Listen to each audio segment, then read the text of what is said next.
Welcome and thank you for joining us in the session, Patient Role in HTA and Health Economics. Are we missing economic consideration of patient-reported outcome measures, PROMs, and patient-reported experience, PREMs?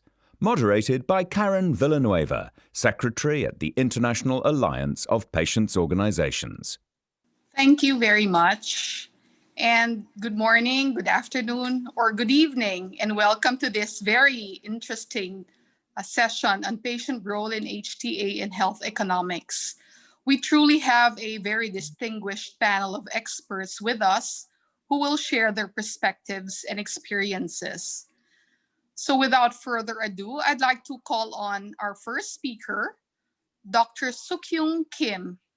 She is the Senior Research Fellow of the Evidence-Based Research Department of the National Evidence-Based Healthcare Collaborating Agency.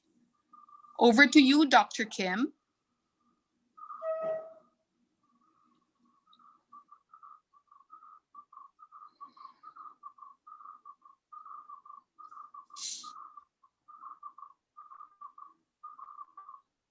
Hello, I'm Sukyoung Kim of NECA Korea, and it is a great honor for me to participate in this second Asia Pacific Patients Congress, and I'm very happy to share our Korean experience with you. As you all know, the public and patient involvement becomes very important to health technology assessment. It because patients and the public offers invaluable insights to HTA or HTA health technology researches from their viewpoint.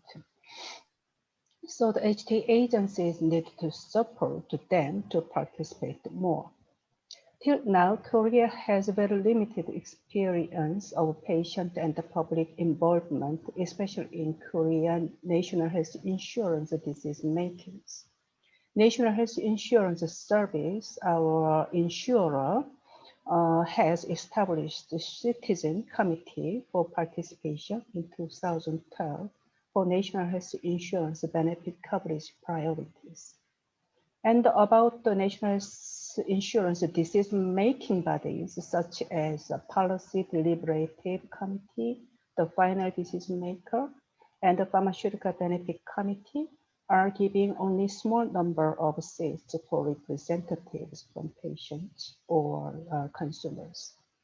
So NECA, as a government-funded HTA agency, tried to organize public and patient involvement in NECA, we call it PIN, and to identify their capabilities and roles in HTA processes. So I would like to introduce you our PIN experience.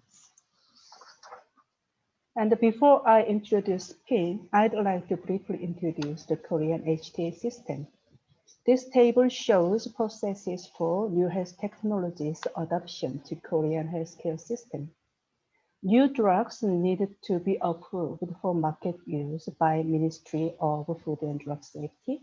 And if the company wants national health insurance coverage, they submitted dossiers, including cost-effectiveness evidence to HERA, the Health Insurance Review and Assessment Service. And after HERA's review, if drugs are recommended to be listed, the companies go to the National Health Insurance Service, the insurer, for price negotiation. And about the medical devices also need market approval from Ministry of Food and Drug Safety, and then they are reviewed by HERA for national health insurance coverage. And about the medical procedures like surgeries or diagnosis with or without medical devices, we have new health technology assessment process managed by NECA, my agency, and then go to HERA for national health insurance decision making. So about the national health insurance coverage, the final decisions are made by Policy Deliberative Committee and notified by Minister of Health and Welfare. And as a HTA agency, we consider health technology assessment and health technology researches process and organize PIN with 11 members representing patient and consumer groups. They have 2-year terms and participate 2 times a year regularly to give comments on the HTA process and to identify their roles and participations. And for the PIN, we also benchmarked our public involvement experience in Korea. Like I said, the National Health Insurance Service Citizen Committee for Participation operated for the sector priority for benefit coverage. They usually select a total 90 people among general public, and 30 of them are allowed to participate in every meeting. And the participants have experts explanation of technologies or services. Then they have deliberative processes and achieve final priority recommendations for national health insurance policymakers. And in NECA, the PIN's first mission was to identify HTA topics. For this, we gave PIN members a pre-education about the HTA. For their understanding, and then asked them to suggest HTA topics with a proposal form. And after then, the PIN members investigated the patient's needs or complaints related to health technologies they use for a month with their organization's members. And finally, we discussed the topic they proposed. So there are a total 18 topics proposed from PIN members in first year and 22 topics in second year. So next step was a priority setting. The topics were developed in form of a research plan with the NECA researchers' support. And the topics were reviewed through the NECA's formal selection processes with expert reviews. And finally, among PIN's proposal, 3 topics were selected. And the PIN members also asked to participate in NECA's HTA project, especially Korean framework for reporting on impact of HTA to present their opinions. We believe that if patients and the public know and understand HTA result, they could make evidence-based decisions. So we tried to introduce then our research findings on colorectal cancer screening test that is familiar to the public. Before we sharing the research result, we examine the PIN members' preference on the primary screening test for colorectal cancer with colonoscopy or the fecal occult blood test. And then the principal investigator introduced his research result of comparative effectiveness study of fecal occult blood test vs colonoscopy. And we also checked their change of the preference. So we figure out that PIN members' understanding could be changed after this knowledge sharing. Usually in Korea, the fecal occult blood test or fecal immunochemical test tends to be avoided because they are considered it is inconvenient. So during this first PIN period, we conducted a survey for general public's perception on the HTA participation needs, capacity, and contributions. And the result show that people's HTA participation needs and their contribution is quite high. So especially participation for the dissemination of HTA result and the review of HTA result were the highest. And the topic submission is also very high. And they also give another quite high score for the participation as a case. So this our PIN experience, we could find a PIN is capable to be an opinion leader between public patient and HTA agency with this cooperative relationship. So we expect the HTA result can be used for various decision makings for patient, family members, and the public. And based on this first PIN experience, we increased the second PIN project from this year to the 97 members. And we also increased their participation opportunity to whole HTA processes. Besides these PIN activities, as a HTA expert agency, we need to do study more to develop patient-reported outcomes and experience as robust indicators. There have been researches to develop and use quality of life measures and patient preference measures in Korea. And I hope more efforts can be performed for reflecting what patients say about health technologies in our society. So this is end of my presentation. Thank you so much for your attention. Thank you, Dr. Kim. Very impressive how you have advanced patient involvement in HTA. So thank you so much for sharing your experience.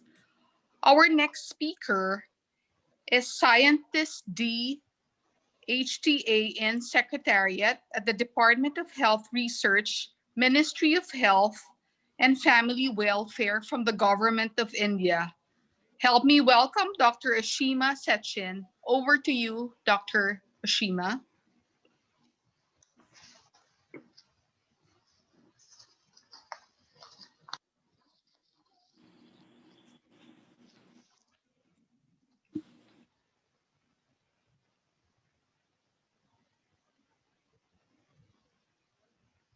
Thank you, Karen, for that kind introduction.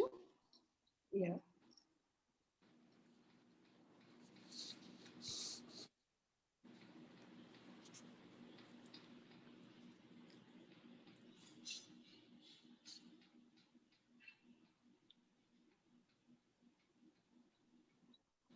I hope it is visible. Sorry.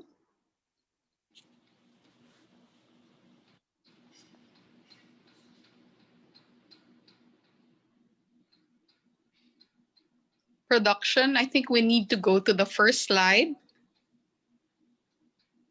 Thank you. Yeah. Please proceed, Dr. Ashima. Yeah. Thank you so much, Kevin, for that kind introduction. Yeah, I'm Ashima Sechin. I'm a scientist working in the HTA and Secretariat of the Department of Health Research in the Ministry of Health and Family Welfare from India.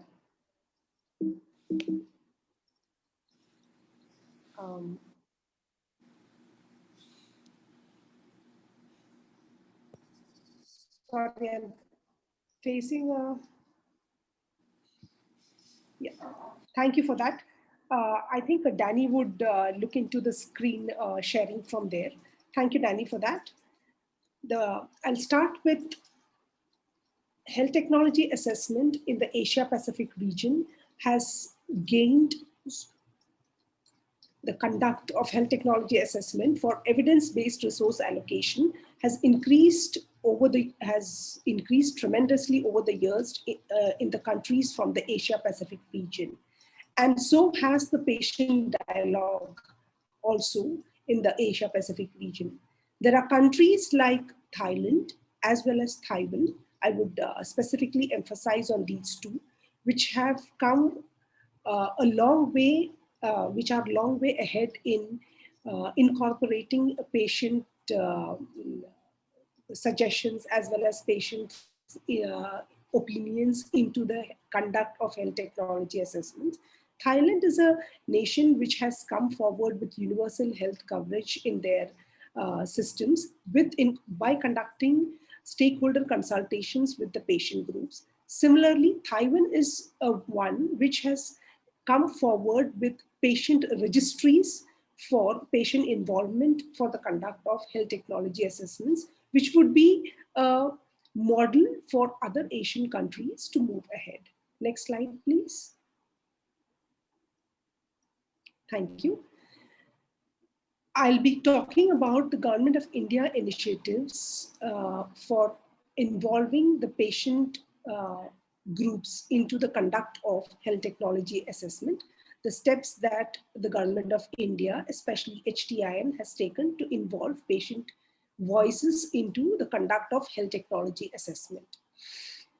In its journey to embark upon the universal health coverage, Government of India has established a body, which is the Health Technology Assessment in India, for conduct of health technology assessments for evidence-based decisions. Next slide, please. The mandate of HTIN is to provide one, maximize health by providing quality healthcare as well as affordable healthcare. In addition to maximizing health, what is also being looked for is equitable distribution of healthcare technologies to the whole of the population. So there are steps which are being undertaken in this direction to inculcate the three pillars for which HTIN stands for, that is reduction in the cost, providing affordable healthcare to maximum people. Second, in order to reduce out-of-pocket expenditure along with providing affordable healthcare. The third aspect is to reduce inequalities, which is also being addressed in each of the health technology assessment that is being taken up by HTIN. Next slide, please. Next slide, please. This would be the structure of HTIN. Previous slide, please. Thank you. This is the structure of HTIN, which consists of three main, it's a three-tiered structure, which consists of the HTIN Secretariat, which is based at the Department of Health Research, which also has a technical appraisal committee, and then which has a highest decision-making authority, which is the HTIN board. Now, the HTIN Secretariat, which is housed at the Department of Health Research, receives topics for conduct of health technology assessment from the government or government departments, ministry departments, or from government agencies. At this moment, the request for the conduct of HTA is taken up only from government sectors. Now, these topics that are being received for the conduct of HTA are prioritized at the Secretariat, and then the Secretariat is also armed with the help of resource centers across the country, which are institutes which have capability to undertake health technology assessments, which are trained to undertake health technology assessment, along with the members of the HTIN Secretariat. There are also technical partners across the country, which are again institutes which are not given manpower to sanctioned manpower from the HTIN to conduct HTA. Now the point is here, HTIN Secretariat, it plays a link between the resource centers who undertake this HTA as well as the technical appraisal committee, which consists of different eminent members from across the country to critically appraise the HTA undertaken. The main point that comes forward in this HTA is the engagement of stakeholders that the Secretariat takes care of for each of this HTA. Now the stakeholders, it consists of mainly NGOs, patient groups, researchers, clinicians, private providers, private healthcare providers. It is open. So for each request of HTA that comes from a government department for the conduct of the same, HTA does conduct a stakeholder consultation wherein patient groups, as well as it is a forum where we invite patient groups to get involved or give their suggestions for the conduct of for framing the research proposal, as well as during the outcome. Once the HTA is completed, during the outcome presentation also there is one stakeholder. So we conduct a stakeholder consultation twice, wherein we have invited patient groups from across the country to come and voice out their suggestions for the conduct of HTA. These suggestions are incorporated by the resource center or the group which undertakes the HTA, and it is presented back to the technical appraisal committee, which critically examines it and then presents it before the HTIN board, which sanctions the health technology assessment. Next slide, please. This is the framework for as I described this earlier also, this is a framework for the conduct of HTA, which starts from the topic selection, which goes on to the resource center or the technical partner is identified.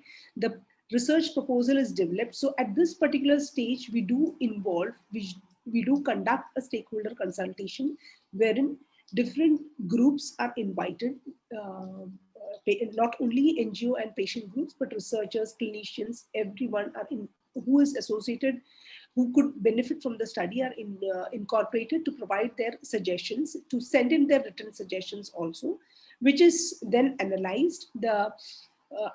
Once the whole of the HTA is conducted, again, there is a stakeholder consultation to present before them the outcome of the report, the HTA report that has been conducted, and then which it is presented to the board, which finally approves it and sends the result of the HTA which is conducted back to the user department to implement it. Next slide, please.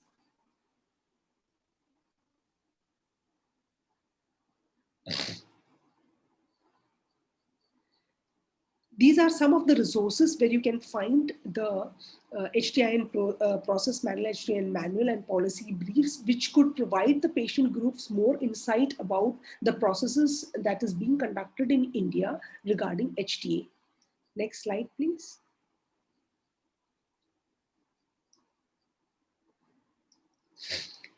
In HTA, what we have also tried to incorporate is the patient perspective, in addition to the provider's perspective, which is being taken care of otherwise also, because the request for the conduct of HTA comes from a user department or a provider who wants to introduce the program or health technology or a drug or an intervention into their public health program.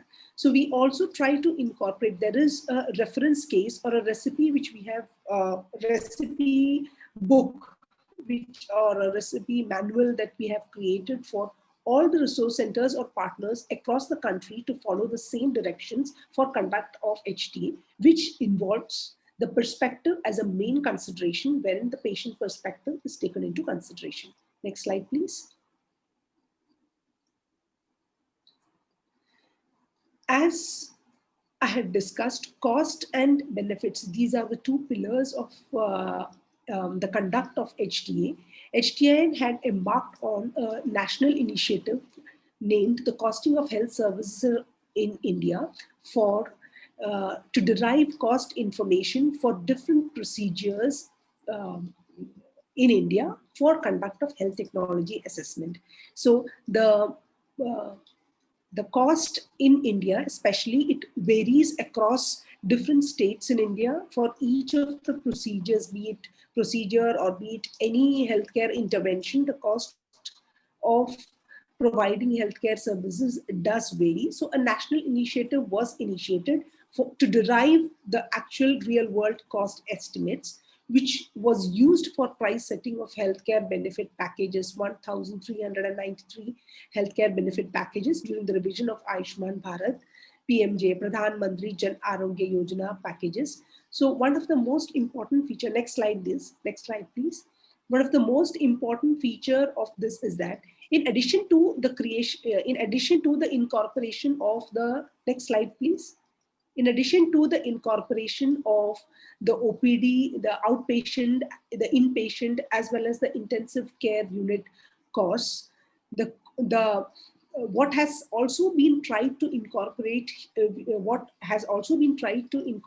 here is the out-of-pocket expenditure that is incurred by patients for undertaking each of the procedure in the Pradhan Mantri Jan Arogya Yojana healthcare benefit scheme. Next slide, please.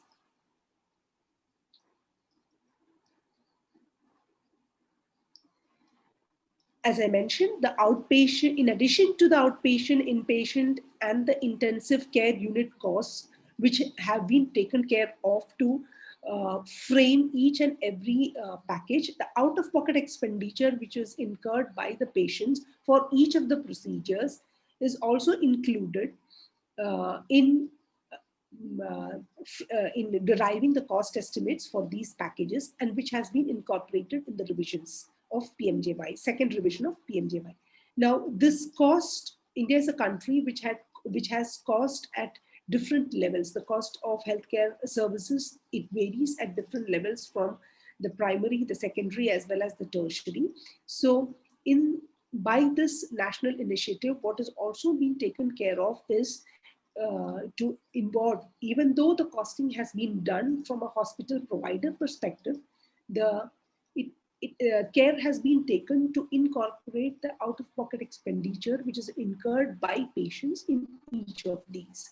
And the cost estimates that are derived from this national initiative, it is being fed into a national cost database as a reference for policymakers and for researchers for undertaking HTAs. Next slide, please. Future considerations from the Indian perspective would be, what we have witnessed is we would like to have more participation of patient groups, more awareness among the patient groups regarding the conduct of health technology assessment for different healthcare technologies, which could be drugs, programs, or healthcare interventions. And also context specific, and we would look forward for their suggestions to incorporate specific strategies which could enable optimal, even more engagement of patients in these HTA processes. So next slide, please. That is all from the Indian perspective that I would like to put forward. Thank you for your kind attention. Yeah. Thank you, Dr. Oshima. I think the HTA process and the patient involvement in my country, in yours, is very similar. So we hope to see greater patient involvement and participation, especially in the decision-making process. So our next speaker is no stranger to our patient advocates. This is going to be the third time that we will hear her speak. Truly, she is an amazing woman. She is the steering committee member of the Patient Voice Initiative. She's based in Brisbane, Australia. Friends, let us welcome Miss Anne Single. Over to you, Anne. Thank you, Karen, and thank you for these very kind invitations. I hope I might add something a little different given these wonderful opportunities to join your event. And I'm very honored to be amongst these panelists and see the work they are doing. As you said, I'm in Brisbane, Australia, so I would like to pay my respects to the traditional custodians of this land, the Jagera and the Turrbal, and express my sincere respect to their elders past, present, and emerging before I begin. And over the next 10 minutes, I'll be talking about the patient role in HTA and health economics, including what good engagement can look like and some new resources to support that work. I'm definitely not a health economist or a scientist, but I am going to have the audacity to talk a little bit about these things from my perspective, because these things impact on the lives of patients, and I think it's really important to discuss them.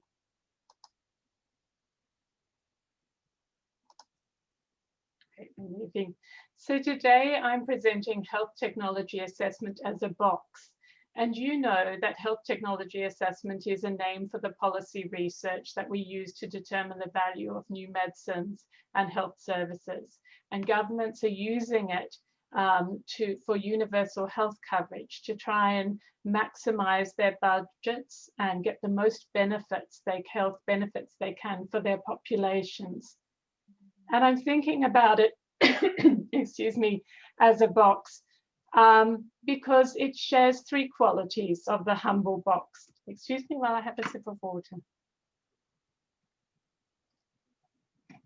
Excuse me. So firstly, a box has a structure. It has boundaries, an agreed form. And secondly, a box is still a box if it's open or shut, or a little bit open or a little bit shut. But just remember that if the box is closed, no matter how much you tell people about what's in the box, they won't really understand or appreciate it like you do, because they need to see it and experience to really make sense of it. And thirdly, what you put into a box is up to you. The only thing is it can't exceed the boundaries of the box or radically change the form of the box, because then it's not a box anymore. So it has parameters, but there's flexibility. So today, to think about what good patient engagement can be and can look like, let's think of it as a box with this agreed form, which can contain different things, but which makes more sense to patients and communities when they can see it and experience it. And earlier this year, a new definition of HTA was published. It's on the screen now. So it sets out that agreed form of HTA. But within this, there is room for HTA bodies and communities to co-create something that meets their requirements. For example, the authors of the definition recognize that value has dimensions. That is, you can include different things in your box of HTA to understand if a medicine or new service or any treatment is good value. So we often talk about clinical effectiveness and cost effectiveness and safety, but you can see that there's many other aspects of value that can be included. And the definition authors noted that the overall value of a treatment may vary depending on your perspective. So a patient may have a different view of value compared to a nurse or a doctor or a researcher. And this is an important point, because in HTA, we are trying to use science to make a fair, unbiased determination of value. And I find that a worthy aspiration. However, we also recognize that perspectives influence the evidence, the science. We've often talked about how you can interpret evidence based on your perspective, but your perspective also shapes the questions you ask, the evidence you consider, and ultimately the value you determine. Questions drive health technology assessment's research process, and robust evidence, as well as deliberation about it, drives how they are answered. So patient involvement has long been considered as this way of ensuring HTAs are relevant, and we've had some good examples today from India and Korea. By involving patients in HTA processes and researching patients' needs, preferences, and experiences, we try to ensure HTAs does not feel disconnected from the reality of patients' lives, but has a better understanding of these lives and a better chance of providing advice that can improve outcomes. To guide HTA bodies and patients about good engagement, the HTAI Patient and Citizen Involvement Interest Group set out values and standards for this work. This was led by Karen Facey, and the focus was particularly on participation. And when we talk about good patient engagement and participation, these are the sorts of activities we look for. They're the actions that encourage input to address gaps and uncertainties in the evidence, but they also encourage dialogue and shared problem solving. And the values are true for understanding the importance of patient-based evidence as well. When we learn from patients, we also ask more questions about the evidence from clinical trials and economic models that underpin HTA. A patient might look at the evidence in HTA and ask, are these the outcomes that matter to me? Are these clinically small differences actually quite important differences for me? Does this difference in the way the treatment is used or given matter to me or other patients? And does this impact on its effectiveness, perhaps patients' compliance with using the treatment? What are the non-health benefits, and do they vary for different patients in my community? And how valuable are those non-health benefits? How would people in my community weigh up the risks and side effects? What trade-offs might some people make, and which people? Do patients' attitudes, beliefs, and feelings impact on the use of this treatment?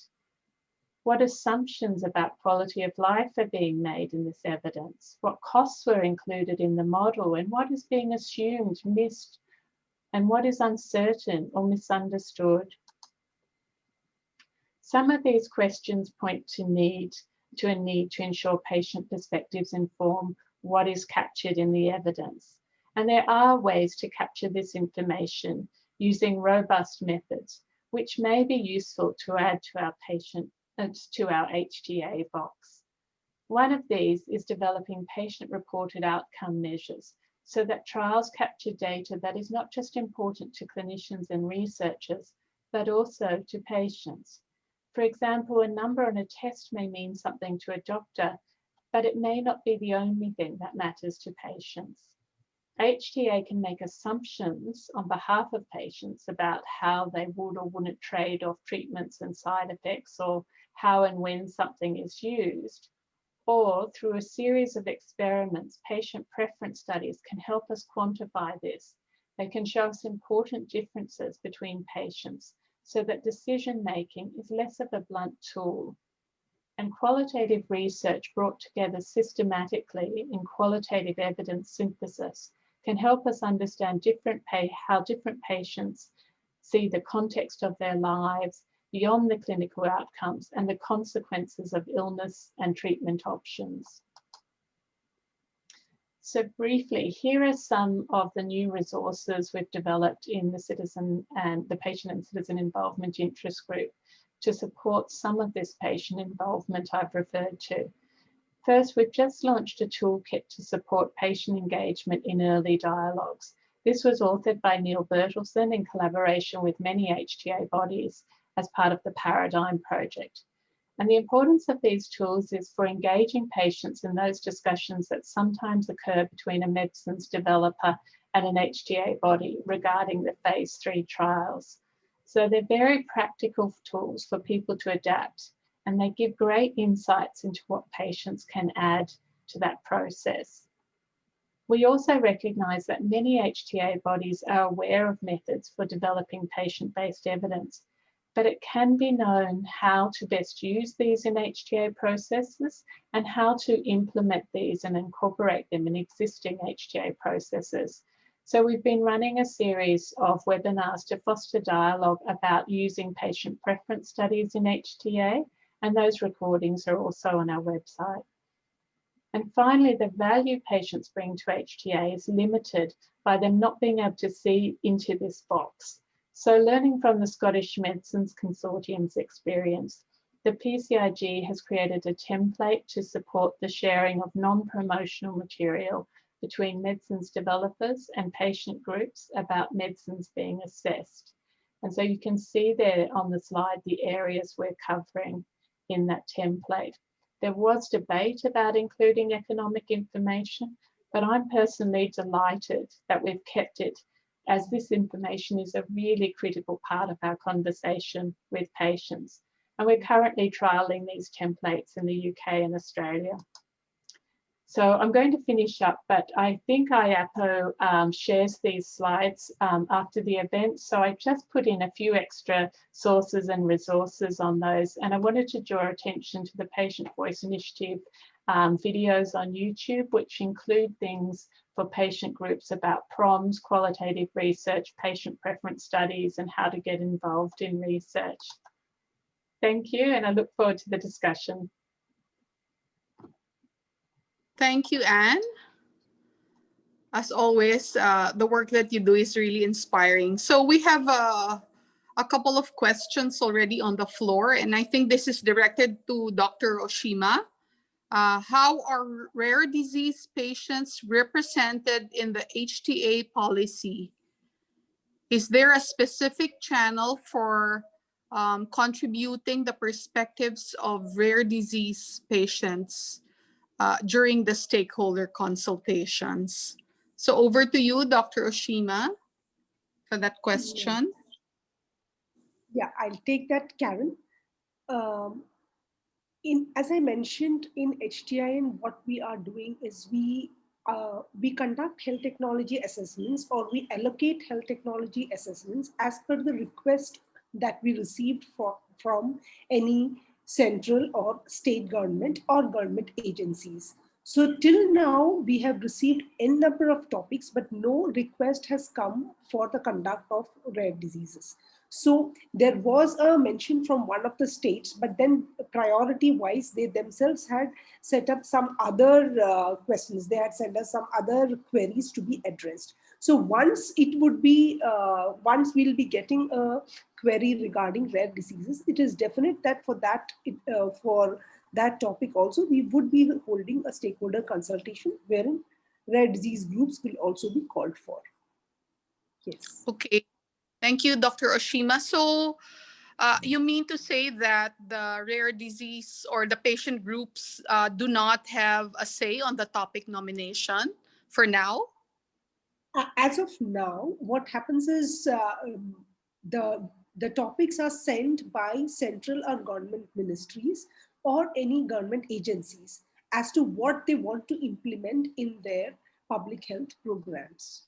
So at that level, at the moment, we do not have any patient engagement, but patient engagement is taken care of in aspects where once a topic is prioritized and once it is being allocated for HTA, yes, at that particular stage, we do have patient involvements. Okay. Right. So hopefully in the future, the patients will come in at a much earlier time and probably expand the role that they play. So I'm sure that will happen in the future. There's another question on the floor. And again, anyone can answer. How do you think new medications that apply to small populations, innovative treatments or services meet the cost effectiveness threshold? Beyond, we talk about patient reported outcomes and patient preferences and patient needs, but what if these the cost effectiveness takes precedence over these values? What happens then? Is there room for innovative treatments then?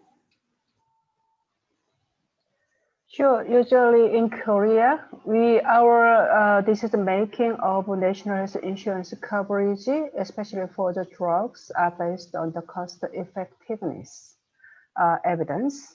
But like you said, the very rare disease, in that cases, we cannot have some kind of good evidence for the cost effectiveness.